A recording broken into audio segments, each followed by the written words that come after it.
भौमासुर ने 16,100 कन्याओं को पकड़ के रखा था। राजाओं को जीतता था, उनकी राजकुमारियों का हरण कर लेता था। वो निरीह राजकुमारियां, कुंवारी राजकुमारियां उनके साथ जलालत करता, उनके साथ न जाने कितने दुष्कर्म करता। वो भौमासुर, नरकासुर नाम था उसका। भगवान उन 16,100 स्त्रियों का, जिनको समाज उस निगाह से देखता था कि कोई स्वीकार करने योग्य नहीं था, क्योंकि वो भौमासुर की बंधन में थी और भौमासुर और उसके सैनिकों की भोग की वस्तु थी। जैसे कोठे से उठाई गई किसी स्त्री से तुम अपने बच्चे की शादी नहीं करना चाहोगे, किसी वेश्या की बेटी से अपनी बेटे की शादी तुम नहीं करना चाहोगे, करोगे, नहीं करते ना। ऐसे ही उनकी हालत उस समय के समाज में ऐसी थी, उनको लूट लिया था, भोग्य की वस्तु बना ली थी। पर सत्यभामा के कहने पर भगवान ने उनको भी अपनाया, क्योंकि वो तो भोग कर छोड़ देता, ये 16,100 बच्चियां, स्त्रियां कहाँ जाती जिनको समाज स्वीकार। अरे आज तो स्वीकार नहीं करते। हरियाणा इत्यादि प्रदेश में अगर एक गड़बड़ी हो गई तुमसे बच्चियों, तो पंचायतें लग जाती हैं, खाप लग जाती हैं, कत्ल कर दिए जाते हैं प्रतिष्ठा के नाम पर।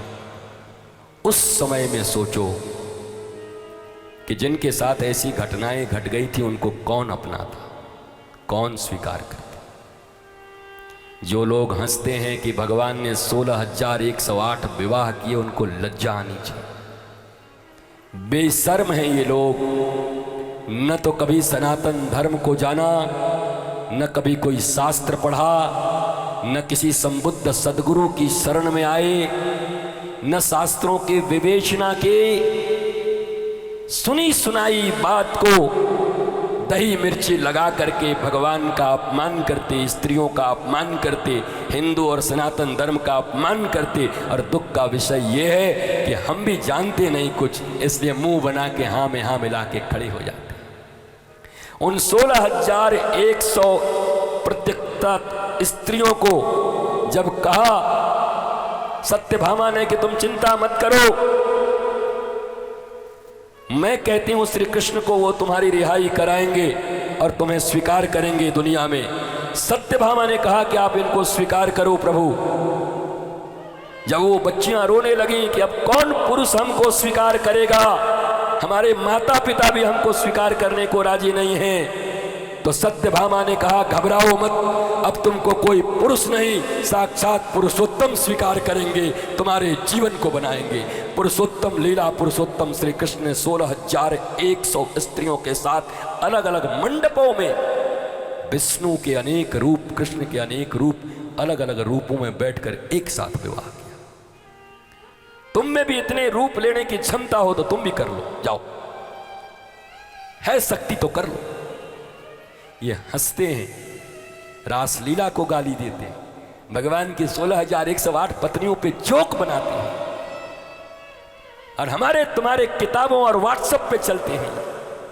और उसके बाद भी तुम अपने आप को धार्मिक कहते हैं, उसके बाद भी तुम अपने आप को सनातन संस्कृति और भारत की ललना, भारत की बेटियां, भारत के बेटे, भारत के बुजुर्ग, भारत के विद्वान, भारत के प्रज्ञावान, भारत के टीचर, प्रीचर, पता नहीं क्या क्या कहे जाते हो तुम।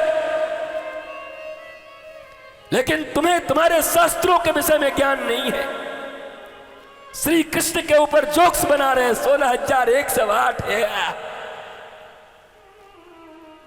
ये लज्जा का विषय है हिंदुओं, ये लज्जा का विषय है सनातनियों।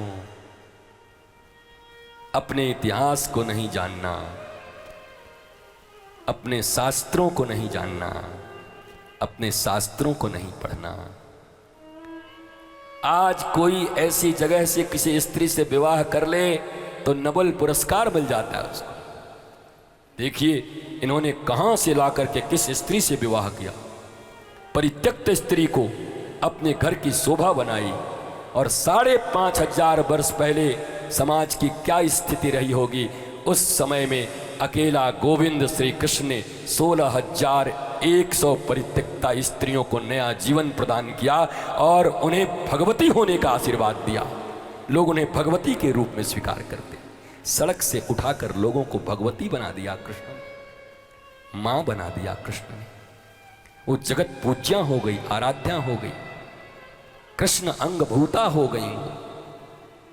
क्या कभी अपने धर्म, अपने भगवान के इस कृत्य के ऊपर तुम्हारी दृष्टि नहीं जाती? क्या कभी तुम्हें कृष्ण से इसलिए प्यार नहीं होता कि 8 साल का बच्चा खेल खेल में अगर गोपियों की साड़ी हटाता तो भरी जवानी में 20-25 साल का नौजवान कृष्ण अपने ही लोगों के द्वारा लूटी जा रही द्रौपदी के लिए वस्त्र बनकर पूरी भरी सभा में अपनी सखा, अपनी सखी और अपनी बहन की प्रतिष्ठा बचाता है। इसलिए लूज टॉक बंद करो। 2 कौड़ी के व्हाट्सएप के यूनिवर्सिटी में चल रहे सनातन धर्म, हिंदू धर्म, राम और कृष्ण और भक्तों के विषय में जो जोक्स चल रहे हैं उनको बंद करो, मिटाओ उनको। जोक के लिए भगवान नहीं बने, मजाक करने को भगवान नहीं बने। जिनके प्रति हमें आस्था रखनी है, जिनके महिमा को हमें जानना है, जिन्हें हमें दंडवत प्रणाम करना है, जो हमारे प्राणनाथ हों, उनके संबंध में लूज टॉक करना बहुत बुरी बात है। ठीक ऐसे ही अपने गुरु के संबंध में कभी लूज टॉक मत किया करो। ठीक ऐसे ही अपने माता पिता के संबंध में कभी लूज टॉक मत किया करो। और मेरे प्यारे माता पिता, आप भी विश्वास करो कि तुम्हारी संतान है। थोड़ी बहुत कदम इधर उधर गए हैं, लेकिन वो राम और कृष्ण की संतान तुमसे जन्म ली है, और तुमसे जन्म लेने वाले संतान कभी दुर्योधन नहीं हो सकते। वो राम कृष्ण सीता ही बनेंगे। इसलिए उनकी भी निंदा मत किया करो, उनके भी विषय में लूज टॉक मत किया करो। ये लूज टॉक ने भारत को बर्बाद किया है। ये छोटी गंदी दुअर्थी बातों ने बर्बाद किया भारत को। तुम्हारे शब्दों में गरिमा होनी चाहिए, व्याकरण होना चाहिए, संस्कृति होनी चाहिए, मिठास होनी चाहिए, प्यार होना चाहिए। छोटी बातें नहीं करते, शर्म नहीं। आप जरा सोचो, मैं तो सब बोल देता हूँ व्यासपीठ से, कोई बोलने का हिम्मत नहीं करता। लोग बोलते हैं चुटकुला सुनाओ, वेज या non veg. What do you mean by veg and non veg? What? पागल हो गए हो? जोक्स का अर्थ होता है जो तुम्हारे अंतर मन को आनंदित दे, आह्लादित करे, तुम्हारे भीतर की वासना को बढ़ाए, क्षुद्रता को बढ़ाए, गंदगी को बढ़ाए। वो जोक नहीं है, वो तो राक्षस है। वो तो बुरी विद्या है जो तुम्हें बिगाड़ने आई है। वो तो तुम्हारे स्ट्रक्चर को समाप्त कर देगी। भीतर में तुम्हारा जितना प्रेम है, शांति है, धर्म है, ये सब नष्ट कर देगी वो चीज। अजामिल की तरह 30 सेकंड में बर्बाद हो जाओगे तो। इसलिए don't talk these type of cheap words, cheap things. Ignore them, अपने लाइफ से उनको बाहर करो। I don't like.